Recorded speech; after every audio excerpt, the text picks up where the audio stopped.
fictionnelle où elle nous entraîne, Sarah Haider esquisse à travers quelques personnages l'esprit rebelle de sa Kabylie natale. Première interview sur France Culture. Le réveil culturel. Lundi, livre.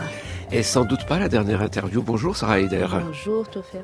C'est un roman d'anticipation qui se déroule dans un avenir proche, très proche même, 2021. Et surtout, c'est dans un pays où on semble reconnaître l'Algérie, ou du moins deux régions de l'Algérie, c'est-à-dire la Kabylie et le Sud. Et pourtant, à aucun moment, vous nommez les lieux. Pourquoi ?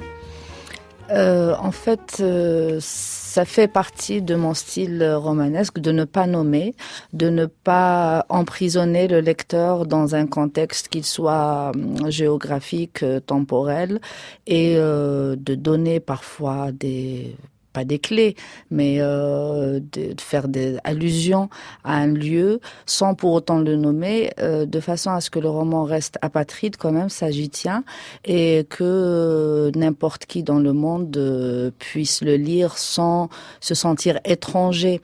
En tant que lectrice, je ne suis pas très fan des livres où il y a une description fournie des lieux, les noms de rues, pourtant les décors, tous ces prénoms, toutes ces références renvoient quand même à la Kabylie. Oui, ça fait partie du jeu. C'est rester ici et s'éloigner en même temps. C'est donner cette liberté au lecteur de ne pas rester, de ne pas stagner dans un lieu, mais de prendre mon plaisir aussi et de l'embrouiller un peu.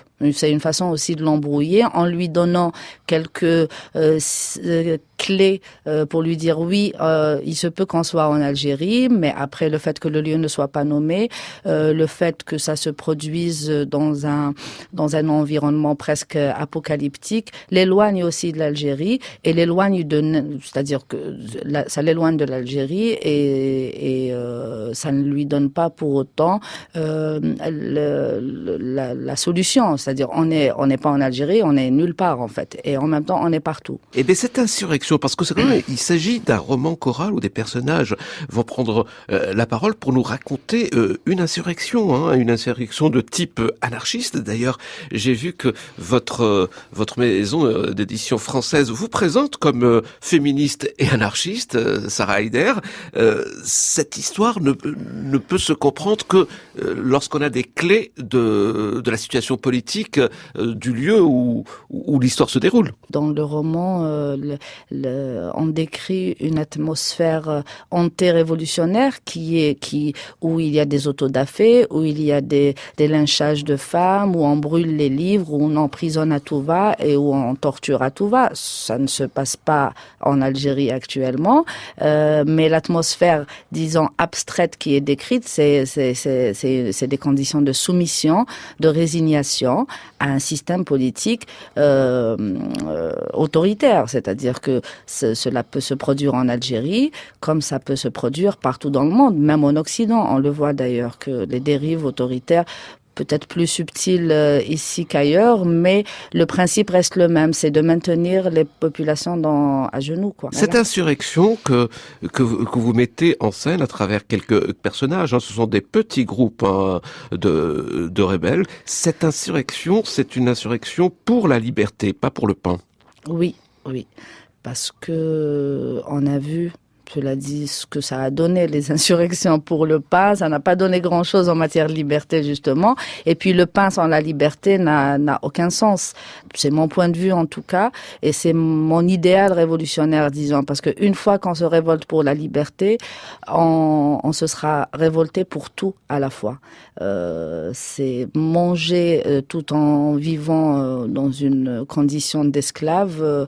Je ne vois pas l'intérêt, quoi. Est-ce que pour vous, la lutte armée doit être obligatoire pour recouvrer ses droits, sa liberté, Sarah Haider ? On reste dans la fiction ou on parle politique, là? Parce que dans la fiction, c'est le choix que font les protagonistes, oui. Avec plus ou moins de succès d'ailleurs. Oui. C'est ce qui rend d'ailleurs ce récit assez troublant. Mais dans la vie de tous les jours, est-ce que c'était pas une manière aussi à vous de dire que ce terrorisme qui est passé aux mains de l'ennemi, il faut récupérer cela pour défendre nos causes.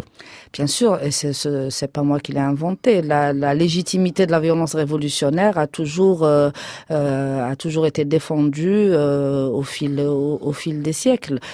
Donc aujourd'hui, nous sommes arrivés à une espèce de léthargie comme ça, où le pacifisme est devenu une espèce de religion inattaquable et où l'on ne veut pas voir que face à une violence qui s'exprime tous les jours envers les citoyens, il y a peut-être lieu d'user de légitime défense et de prendre les armes, voilà. Quel étrange titre, La morsure du coquelicot. Pourquoi, Sarah Haider?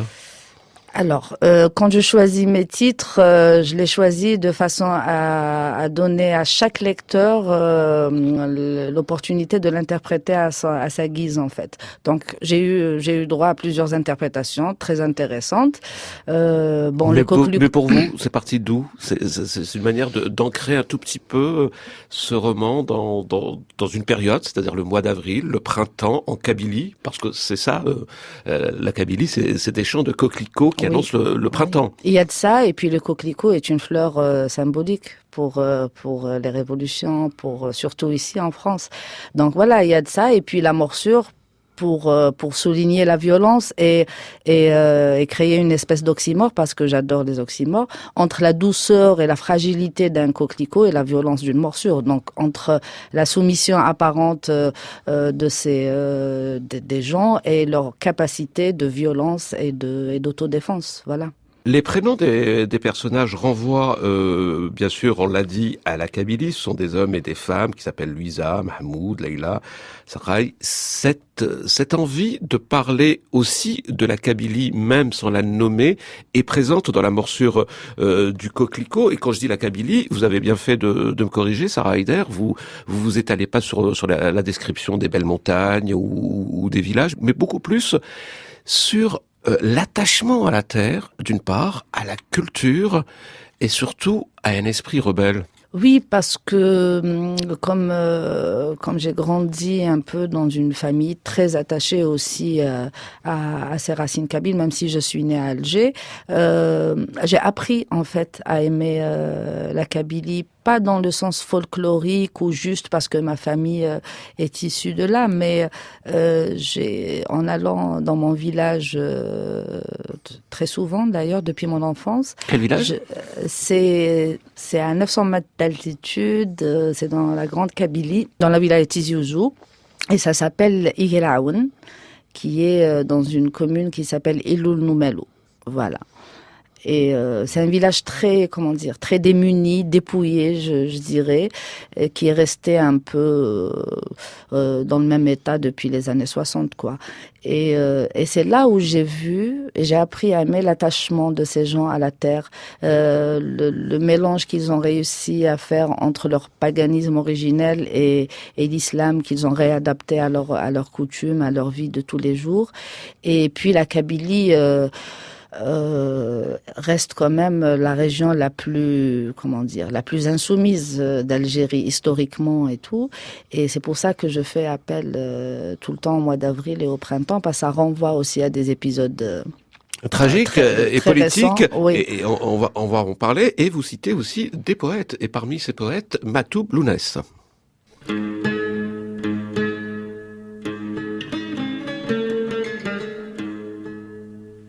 هذا الجماع قبل منيو وقبل أن الزيغ غروان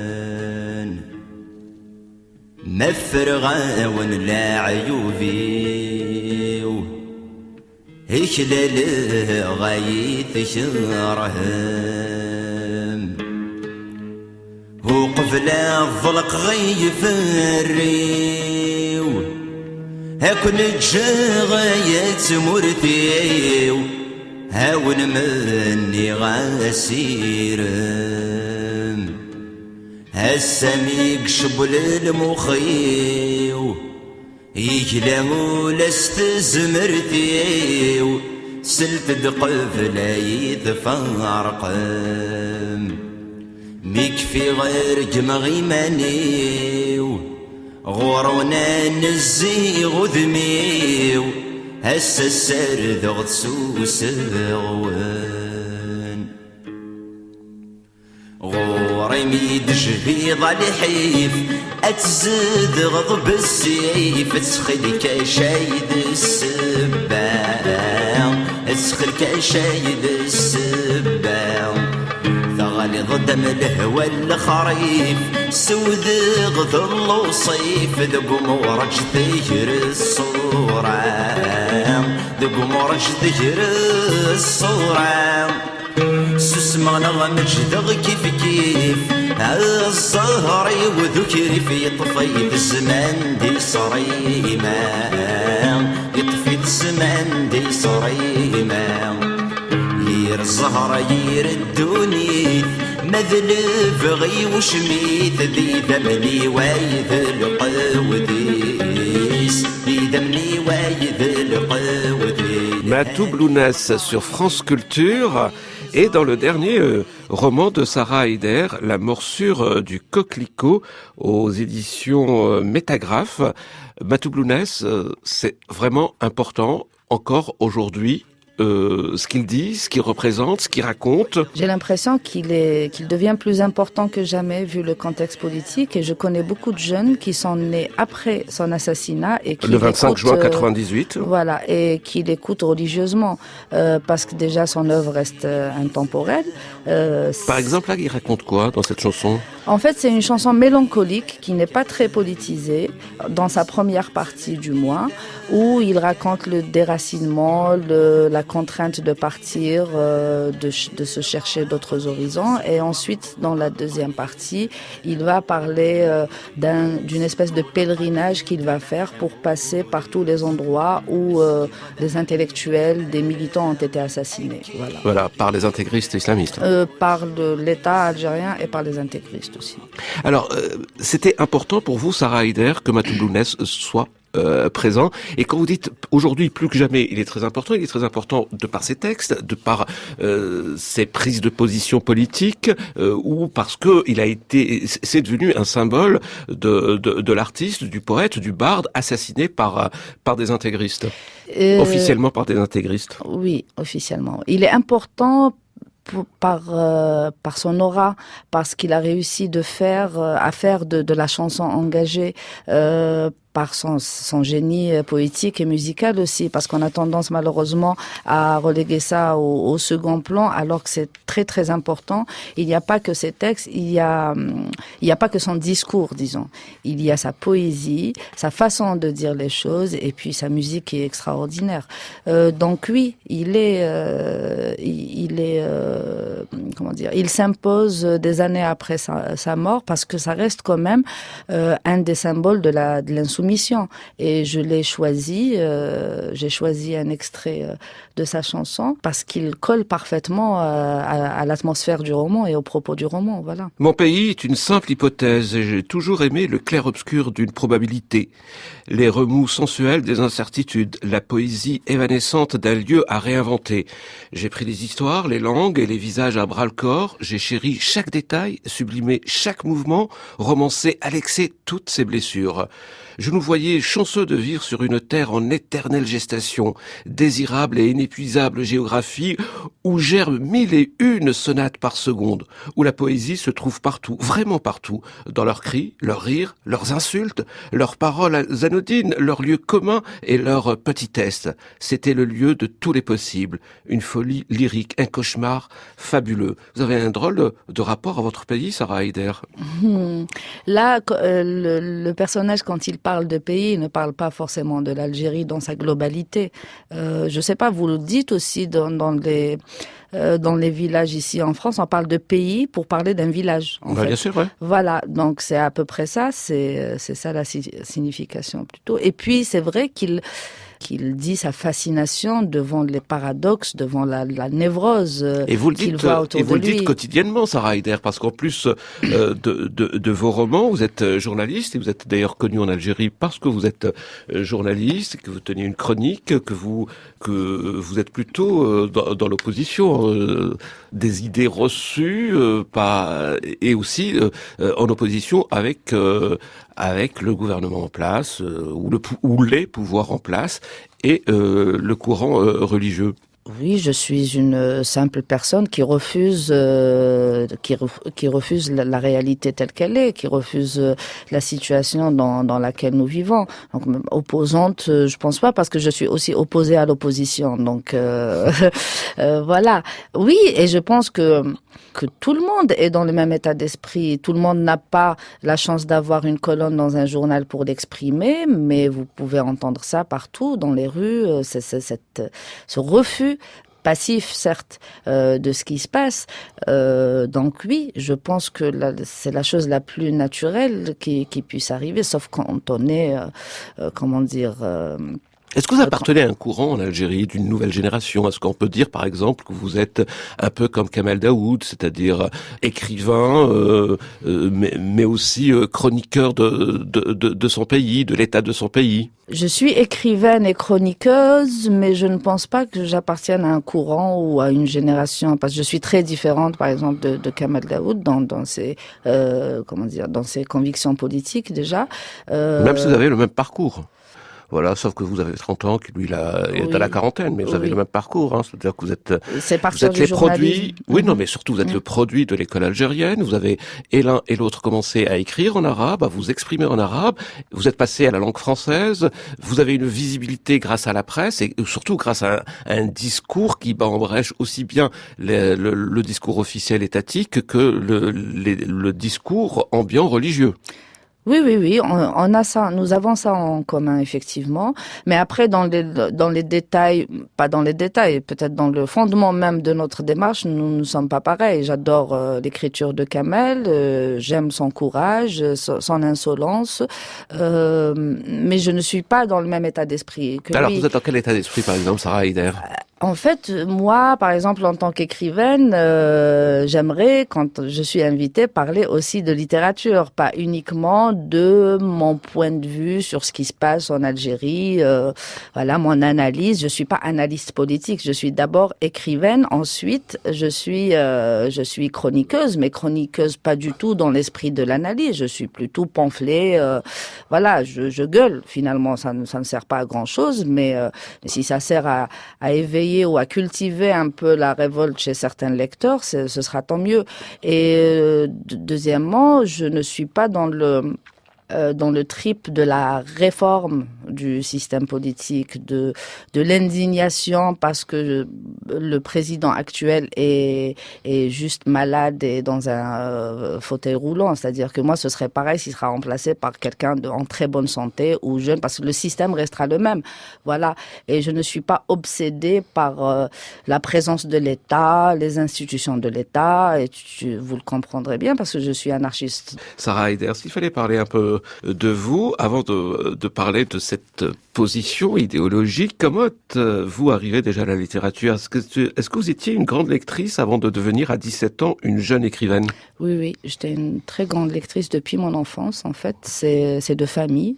J'ai eu la chance de grandir dans une famille qui adore les livres, la poésie française, kabyle et arabe.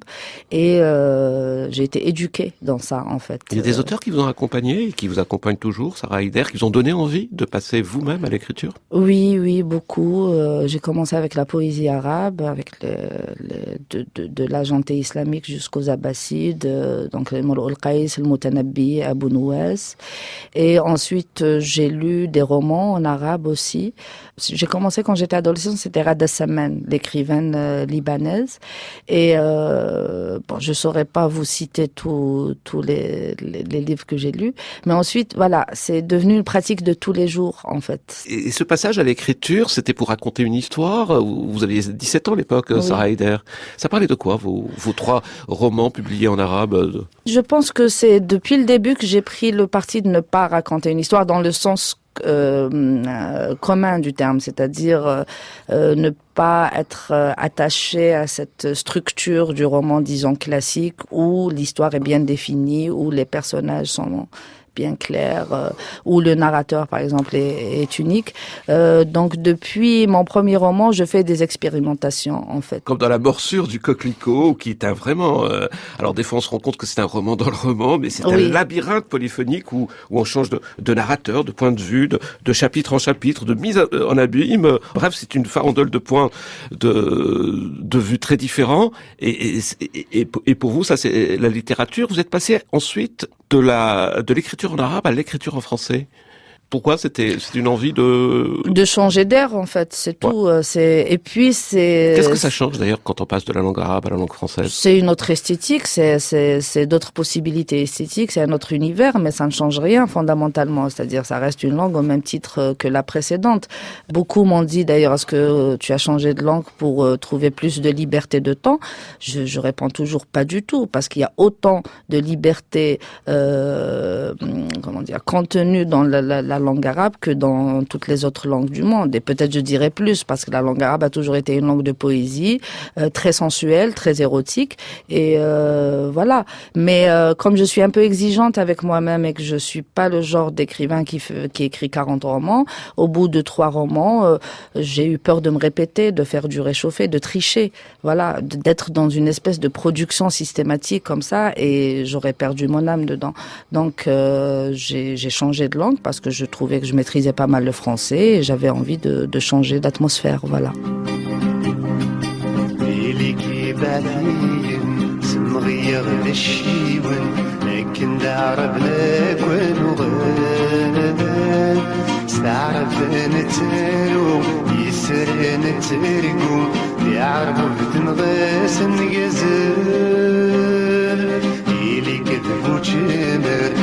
غزولتي سكر غابتي نسلم تتمرني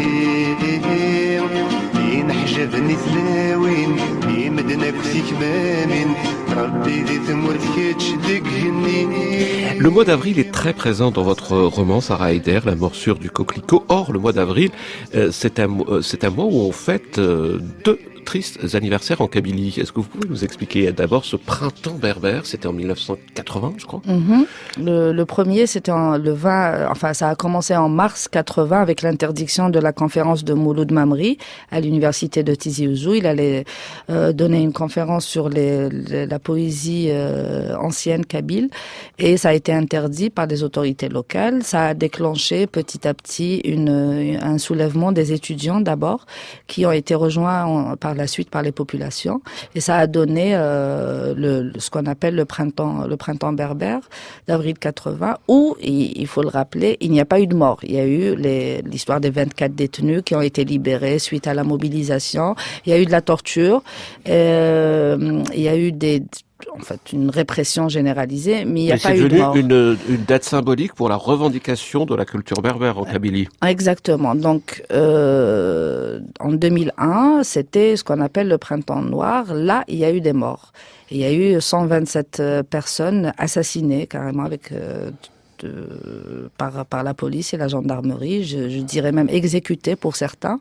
Et voilà. Donc, avril porte quelque chose de très douloureux et en même temps de très beau pour les Kabyles et pour les Berbères, tous les Berbères d'Algérie. Est-ce que ça a été d'ailleurs déterminant dans votre éducation idéologique, Sarah Haider? Je ne sais pas en fait. Non, je suis. Alors comment on devient anarchiste et féministe, parce que en fait, nos camarades des 2 printemps n'étaient pas anarchistes. Ils étaient juste des jeunes en quête de. Peut-être qu'il y avait un fond d'anarchisme là-dedans. Ils étaient en quête de liberté, de reconnaissance culturelle, linguistique. Mais c'est vrai que ça m'a marqué. Il y avait une espèce de colère en moi par rapport à ce qui s'est passé notamment en 2001, et je trouvais ça injuste. Donc c'est par la littérature que vous êtes devenue anarchiste, Sarah Haider? J'ai l'impression que ça fait partie de la nature humaine d'être anarchiste, sauf que l'éducation, le système, tous les calmants, disons, qu'on nous administre depuis notre enfance, nous empêchent de voir ça. En fait, j'ai fait le tour de pratiquement toutes les idéologies. J'étais communiste à un moment donné, J'étais nationaliste, mais pas dans le sens où je me sentais algérienne, voilà, où j'aimais ce pays à la manière très banale de la plupart des Algériens. Mais ensuite, mon caractère, mon tempérament et ma recherche personnelle m'ont conduit naturellement à l'anarchisme, voilà. Merci d'être passé, Sarah Haider. Je rappelle le titre de votre roman, La morsure du coquelicot. Et en France, on peut le trouver chez Métagraphe. Merci d'être passé. Merci à vous, Tofek. روحي غادي نيجر صبني ولاد سيد فرا غير كلي ما دريد هذا حفساغ ثيث تسافر هسا كوني ضفضحا غشحال تنغمس يا تحرشي ما دريد هذا حفساغ ثيث تسافر هسا كوني ضفضحا غشحال تنغمس يا تحرشي أفري ضور عاديت كيفيغ أين غرف الدغل حيغة تفاغ لاصبي سرحب السغ معيغ ما يتشي ذا ذري ما يبوي غذفراغ تساعكم ذيبويغ غار الله الماني ديغ هي وكنا دوالي غندن غنزم